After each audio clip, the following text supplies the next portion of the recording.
Just as I sat down to write the message this week, I randomly came across an obituary written by a mother about her daughter Ashley, who had died earlier this year at age 31 from an addiction. Now, this is the second time this mother had had to write an obituary about a daughter that she'd lost to addiction, and the obituary was so powerful, even though I didn't even know Ashley. She told the story not only of her daughter, but of her own experience with grief and loss. She mentioned how her daughter had been so willing to share her own struggles with addiction to help others who were going through the same kind of struggle and story. And this mother had begun a group for grieving mothers so that they all could share their own stories of loss and pain with one another and walk with each other through that. And as I read this obituary, I thought to myself, in the words of the Mandalorian, this is the way. These are the kinds of stories that are powerful, that we honor.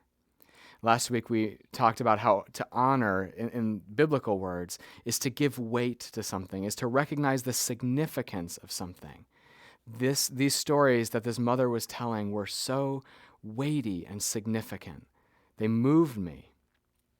Now, I know sometimes that I engage people at the level of their ideas and opinions, and this is something that's very common to do online. We engage someone with whose opinion we agree or disagree with, or who has ideas that we like or don't like, and it's important. Those carry weight. We honor other people's opinions and ideas. And sometimes we share stories of good times and funny stories, or maybe just stories of annoyance about what happened to us today, like the driver who almost ran us off the road, right? And those stories are important too. We give weight to those, and we should honor those stories. But there was something different about these stories of grief and lament that caused me to ask, what kinds of stories do we really give weight to? What kinds of stories do we honor? What really brings about redemption, healing, and liberation in the world? And I do think it's sharing our sad stories, our stories of grief and loss, and being open about them with one another that bring about those things. Stories of loss, grief, and hurt are particularly weighty and significant. And it should be no surprise that they are prominent in our scriptures. I'm going to read just one excerpt of one of those stories today. It's from Exodus 2, verses 23 through 25. And it is telling about a time when the Hebrew people were suffering under one of these sad stories. They've been suffering in slavery in Egypt for centuries. And this is what it says. After a long time, the king of Egypt died. The Israelites groaned under their slavery and cried out. Out of the slavery, their cry for help rose up to God. God heard their groaning, and God remembered his covenant with Abraham, Isaac, and Jacob. God looked upon the Israelites, and God took notice of them. The word of the Lord. Thanks be to God. Now, in our society, we are almost allergic to sadness. If there is one clear sin in our society, it's to be unhappy. It's to be sad. And so we avoid those feelings of sorrow and pain and sadness at all costs. The problem is, when we avoid something hard, we remain ill-equipped to navigate that part of the human experience. And again, the scriptures are replete with these stories. They want us to be equipped to navigate those sorrowful and painful stories of human existence. Whether it's the story of the flood, or slavery, or the exile of Judah, or the murder of the innocents at the hands of Herod that we alluded to last week, or even the story of the cross, the scriptures are filled and honest with these sad stories. Jewish tradition, likewise, does not shy away from these stories. On Passover, part of the meal is the bitter herbs that are meant to be eaten. They're not supposed to taste good or pleasant. They're supposed to be bitter, to connect them to the bitterness of slavery. There's a whole holiday in the Jewish tradition where they read a book called Lamentations, and they fast, and they recall a growing collection of stories from slavery to exile, to the pogroms of Eastern Europe, to the Holocaust, and to anti-Semitic atrocities in modern days. And so core to the story of the Jewish people, they realize, are these sad stories. In fact, I was even reading the book of Hebrews in the New Testament earlier this week, and there's a chapter where the writer keeps coming back to and emphasizing this story where the people hardened their hearts in rebellion against God in the wilderness. And even I, as an American Christian, a Western American Christian, have this thought of like, just move on already, right? We're not used to that in our society. We're not used to the ways the scriptures tell stories.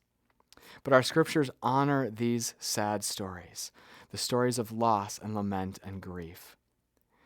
It turns out that the most dangerous and lamentable moments in our Christian tradition and in our human history occur when we don't honor these stories. Sad stories happen. The question for us is, what stories do we honor and how do we honor these sad stories? One of the ways we handle these sad stories is just by not telling them, either to others or even to ourselves. We just put them in the back of our memories and try to avoid them. We hurry to move on, whether because it's too painful for us or because others are pressuring us to get over the hard things of our lives. But the reality is that the stories, these griefs and senses of loss, will sneak out of us, oftentimes in disguise. When trauma is unaddressed in a person, that person we know is likely to perpetuate those patterns of abuse or hurt upon others. Or, and this is not conscious or purposeful, in order to avoid sitting with sadness, we find a way to project blame and anger and revenge on others, sometimes even God. On a small scale, you might think of yourself, a time when you lost a job. And instead of being sad, maybe you looked for, who can I blame for this?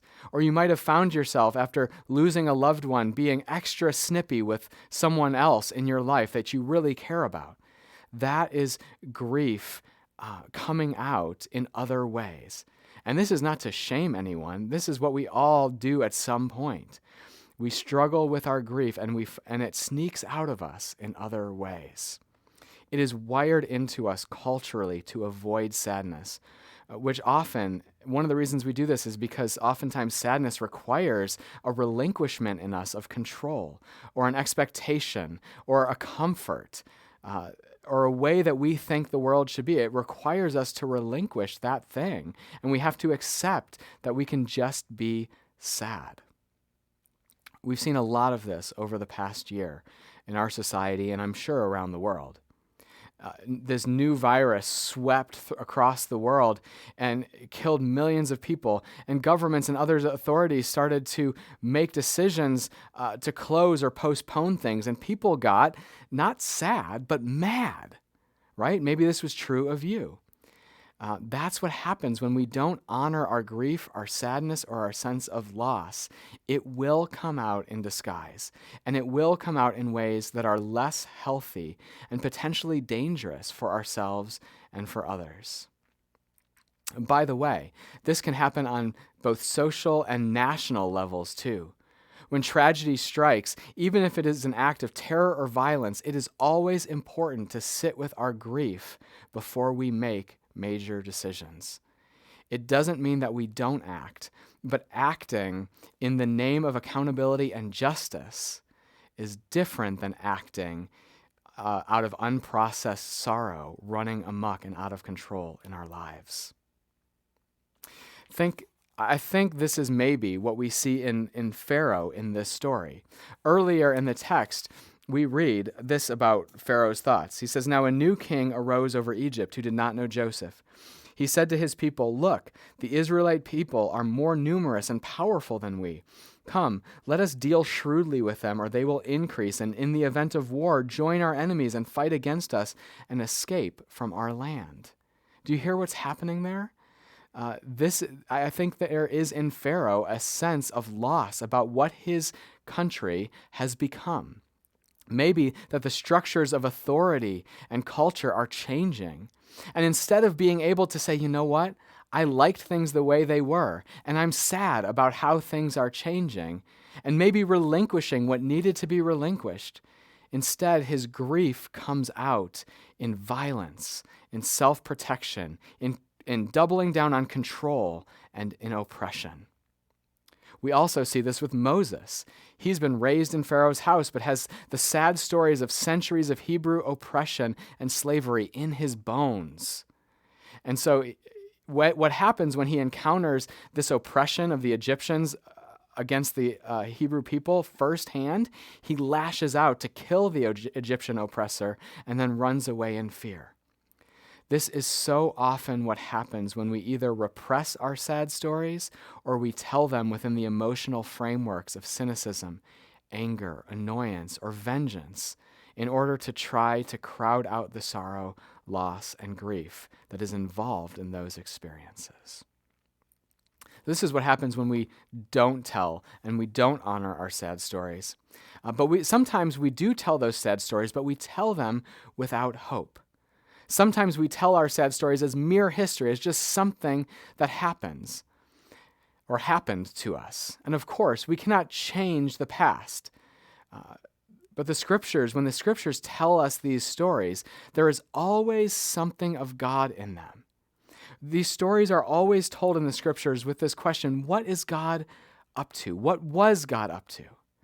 In other words, while the stories are stories of grief and even trauma, they are told with the glimmer of hope.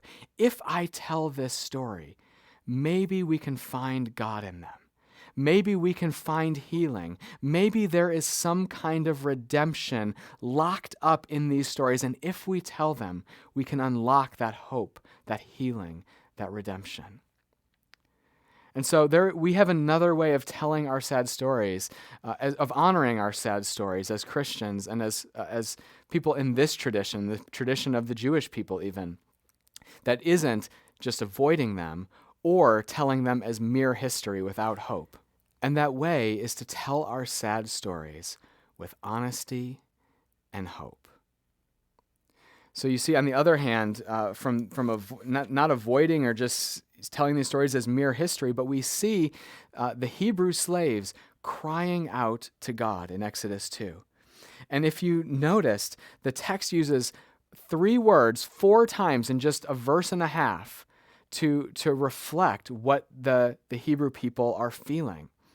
The scriptures give honor to these sad stories. These sad noises and stories and cries of the Hebrew people are given weight. The writer honors them. In fact, as I said, we have 3 different words used 4 times in just over a verse. The text could have just said, the Hebrew slaves cried out and God heard them. But that's not what we have. And it's all the more weighty considering how words were more, especially the written word, was more weighty in this time and place. It's not like me just typing out a few more words on my computer.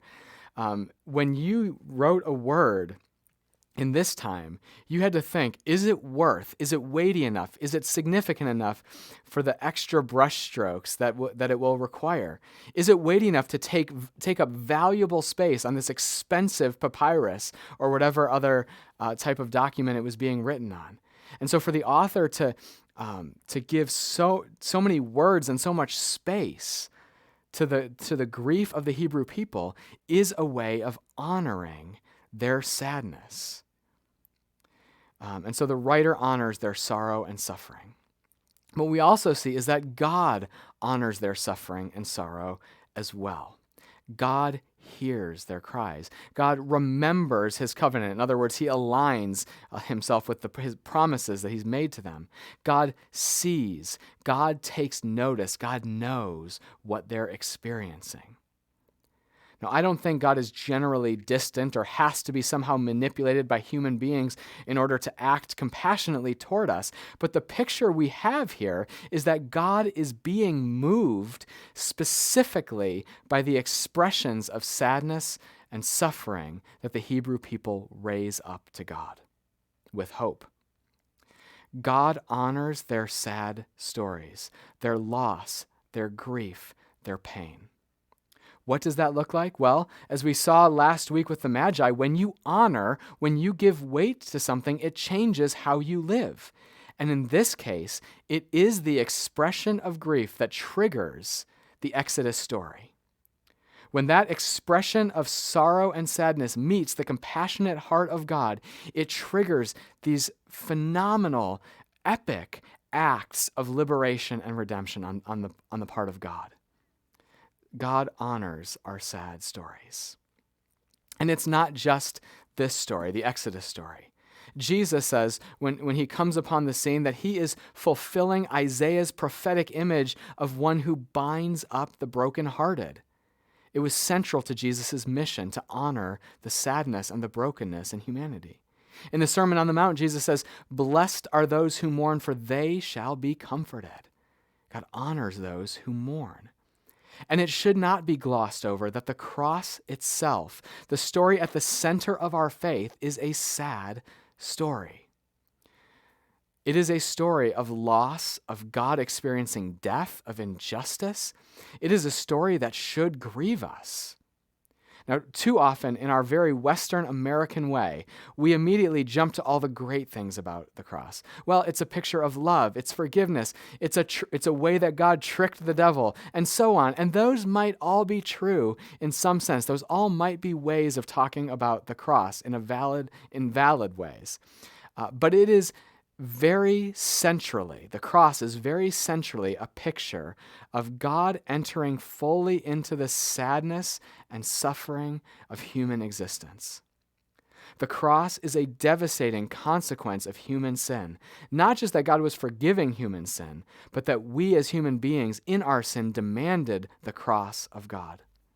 In a way, the cross is all of humanity's undealt with sorrow and suffering that is projected and redirected as an angry rejection of love. It is all the ways we have felt failed by love and grieved by love, and instead of grieving and crying out to God, we dismiss, detach, and destroy love itself.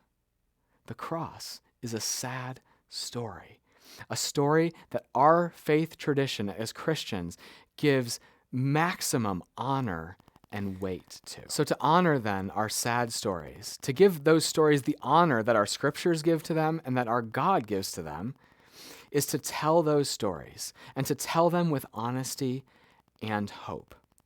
There's a great text in 1 Thessalonians 4 where Paul is talking about the grief that we experience as Christians, and he says, not that we don't grieve, but this is what Paul says, we do not grieve as those who have no hope. We do not grieve as those who have no hope. Somehow, there is hope within our grief. And I want to offer you 4 ways that we might find hope in our grief before we close today. First, there is hope in our grief that we are not alone. We are not alone. Specifically because of the cross and the whole of this story, we believe that there is no part of our lives that is inherently God-forsaken or untouched by divine compassion. There is no place that God won't go if welcomed. It is only those parts of our lives that we refuse to acknowledge or face or offer to God that go unredeemed and untransfigured by God's healing grace. We have hope that we are not alone in our grief. Second, our hope is in the truth that we have a God who honors our sad stories. Friends, you could pray 1,000 prayers that would not move the heart of God as much as one honest expression of grief. But that's often what we do. We give God all of our prayers, but we never go to that deep place where we express the loss and the sorrow and the brokenness deep inside of us. I came to a realization one day a few years ago. I was having one of those days. You know, one of those days, right? It was just a day that was hard. It was having a rough day, and I kept just pushing through it and doing what I had to do and battling back against those things in me that were like, And I came to a moment where I realized, and I just said almost out loud, you know what? I'm sad today. And I don't remember if there was a specific reason I was sad or not. Sometimes there is, sometimes there isn't. There doesn't have to be. There is enough in this world to be sad about that we can't always pinpoint exactly why we're sad. But in that moment, when I just said, you know what, I'm just sad today, in that moment, somehow I was free. It's not that I wasn't sad anymore, but I was free within my sadness. Now, maybe this doesn't make sense to you, or maybe it does, but we see in the scriptures that God is maybe most responsive to human beings when they simply acknowledge that they are helplessly sad. Far more than our right beliefs or accomplishments or our righteous indignation, our sadness carries great weight in God's heart. God honors our sadness, and in particular, when we express that sorrow in honest ways. Third, our hope is in the power that our sad stories have in reconnecting us with our own humanity and the humanity of others. We have a tendency to see ourselves in light of either our accomplishments or our failures, like statistics on the back of a baseball card. We have a tendency to see others in a similar way. Our humanity, though, is not in our accomplishments or failures, but in our stories. The journeys, the processes, the joys, and the sorrows, these are the things that shape us. And it is in sharing these stories, the stories that get to the deepest places of our humanity, that help us to be freely who we are, where we are, when we are. Even for the most violent criminals, we cannot help but to be moved to compassion when we hear the kinds of stories and experiences that wreaked havoc on their lives that brought them to where they are. Now, it doesn't excuse bad behavior, or it doesn't mean that we ignore bad behavior. We must speak truth and hold out a better vision for humanity than violence and disconnection. So holding other humans accountable and holding ourselves accountable for harm and deception is part of honoring our common life together. But these stories, when we get into the sad, the grief-stricken, the lamentable, the honest, traumatic stories of other people, we cannot help but to see others in their humanity, not just in the good or the bad things they've done. These stories remind us that we are human together, that we all need God, that we are somehow in this together, if only in the sense that we are a community of those who are created and loved by God. We can only draw out the best of humanity in one another if we see and treat each other as full human beings. And it is the sad stories that somehow adjust our eyes to see each other in a more human light. Fourth, our hope is not only that telling our individual sad stories with honesty and hope will bring healing to our individual lives, but that shining a light on the more broad stories of oppression and injustice are key to bringing healing to our societies and the world. On this Martin Luther King Jr. weekend, we see in the scriptures that God gives particular weight to the stories of groups whose stories of oppression and struggle span generations. Because these stories do not just die with the individuals who experience them. They are engraved, we are finding, not only in the invisible links that bind generations together, but even as concretely as our physical DNA.